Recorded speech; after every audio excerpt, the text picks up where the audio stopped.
नमस्कार, मेरा नाम है अभयराज और निष्पक्ष दिव्य संदेश के यूट्यूब मंच पर आपका स्वागत है। लोकसभा चुनाव में अखिलेश यादव और राहुल गांधी की बनी सियासी जोड़ी उत्तर प्रदेश में हिट रही है, जिसके चलते ही बीजेपी बहुमत का आंकड़ा हासिल नहीं कर सकी और मोदी सरकार को सहयोगी दलों के समर्थन से सरकार बनानी पड़ी। चुनाव नतीजे आने के बाद से बीजेपी के बड़े नेता लगातार कांग्रेस और सपा गठबंधन के बिखेरने की भविष्यवाणी कर रहे हैं, लेकिन यूपी के दो लड़कों की जोड़ी टूटने के बजाय संसद से सड़क तक मजबूत होती दिख रही है। लोकसभा में जिस तरह राहुल गांधी और अखिलेश यादव के बीच केमिस्ट्री दिख रही है, उससे साफ जाहिर है कि यह जोड़ी लंबी चलने वाली है और बीजेपी की टेंशन बढ़ाने का काम करेगी। लोकसभा में बजट पर चर्चा के दौरान नेता प्रतिपक्ष राहुल गांधी ने कहा कि इस बार बजट बनाने वाले 20 अधिकारियों में सिर्फ एक अल्पसंख्यक, एक ओबीसी है और कोई भी दलित व आदिवासी अधिकारी नहीं है। इसके साथ ही राहुल गांधी ने जाति जनगणना का मुद्दा उठाया। राहुल के सवाल उठाने के दूसरे दिन मंगलवार को संसद में जाति को लेकर बीजेपी और विपक्ष के बीच तीखी नोकझोंक हुई।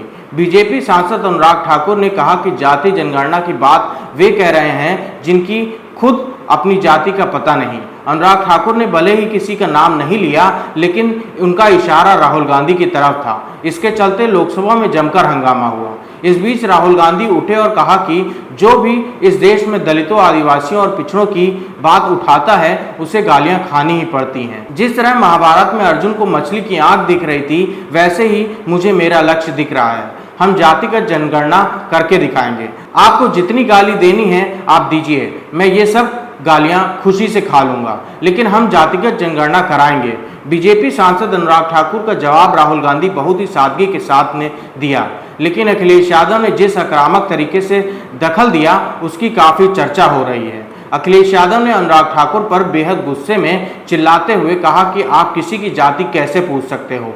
अखिलेश ने कहा कि माननीय मंत्री रहे हैं, बड़े दल के नेता हैं, बड़ी बात कह रहे थे, शकुनी दुर्योधन तक यहाँ ले आए, लेकिन इनसे मैं ये पूछना चाहता हूँ कि आपने जाति कैसे पूछ ली, आप जाति कैसे पूछ सकते हो। अखिलेश यादव जिस तरह से राहुल गांधी के समर्थन में उतरे और अनुराग ठाकुर पर आक्रामक तरीके से हमले खड़े किए हैं, उसके सियासी मायने भी तलाशे जा रहे हैं। अखिलेश और राहुल गांधी के बीच सियासी केमिस्ट्री चुनाव के दौरान और अब चुनाव के बाद भी दिख रही है।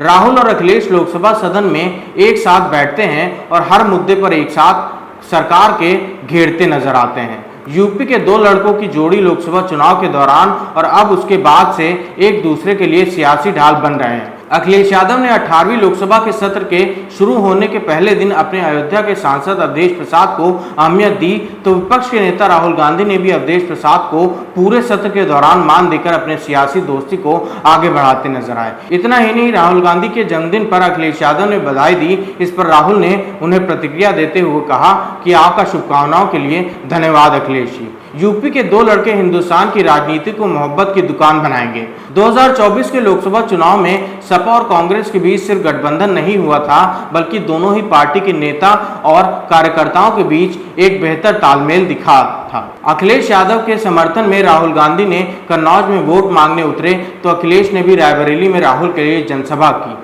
2017 में भले ही सपा कांग्रेस का गठबंधन सफल न रहा हो, लेकिन 2024 में दो लड़कों की सियासी केमिस्ट्री में बीजेपी को करारी मात देने में कामयाब रहे। उत्तर प्रदेश की 80 लोकसभा सीटों में से 33 सीटें ही बीजेपी जीत सकी, जबकि सपा 37 और कांग्रेस 6 सांसद बनाने में सफल रही। यह 2019 के लोकसभा चुनाव के विपरीत है, जहां बीजेपी 62 सीटों से घटकर 33 सीटों पर आने का एक बड़ा झटका है। राहुल गांधी का संविधान और आरक्षण वाला नैरेटिव तो अखिलेश का पीडीए फॉर्मूले वाला दांव ने बीजेपी के सारे मंसूबों पर पानी फेर दिया।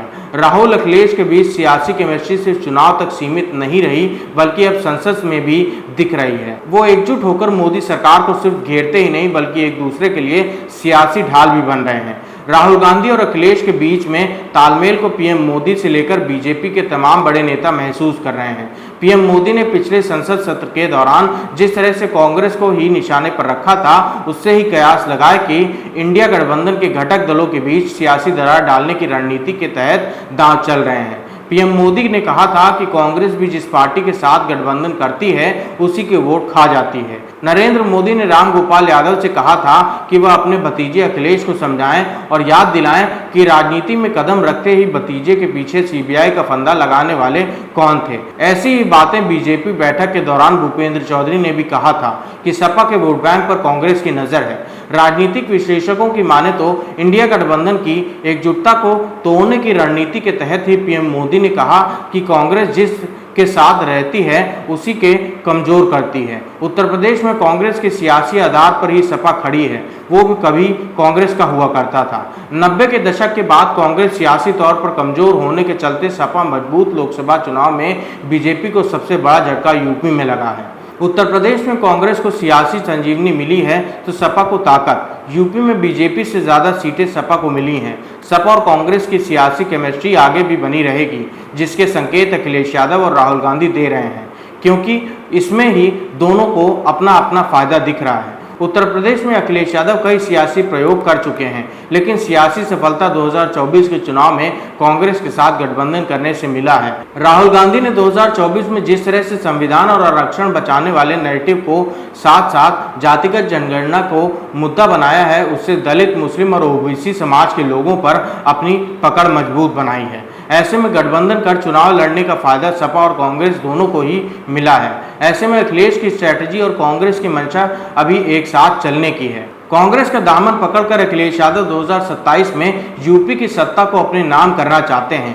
इसके अलावा अखिलेश का प्लान अपनी पार्टी को राष्ट्रीय स्तर पर विस्तार करने का है। अखिलेश यादव के दोनों ही मंसूबे कांग्रेस के साथ रहकर ही पूरे हो सकते हैं। यूपी में भले ही सपा सबसे बड़ी पार्टी हो, लेकिन मुस्लिमों का वोट उसके पक्ष में लामबंद है। लेकिन महाराष्ट्र, हरियाणा से लेकर झारखंड तक में मुसलमानों का झुकाव कांग्रेस की तरफ है। यूपी में भी मुस्लिम कांग्रेस की तरफ लौटा है। ऐसे में कांग्रेस के साथ रहते हुए अखिलेश यादव यूपी में बीजेपी से मुकाबला कर सकते हैं और अपनी पार्टी को राष्ट्रीय फलक पर ले जा सकते हैं। सपा और कांग्रेस ऐसे ही अगर 2027 के विधानसभा चुनाव में उतरती है तो बीजेपी के लिए सियासी टेंशन बढ़ना लाजमी है। धन्यवाद।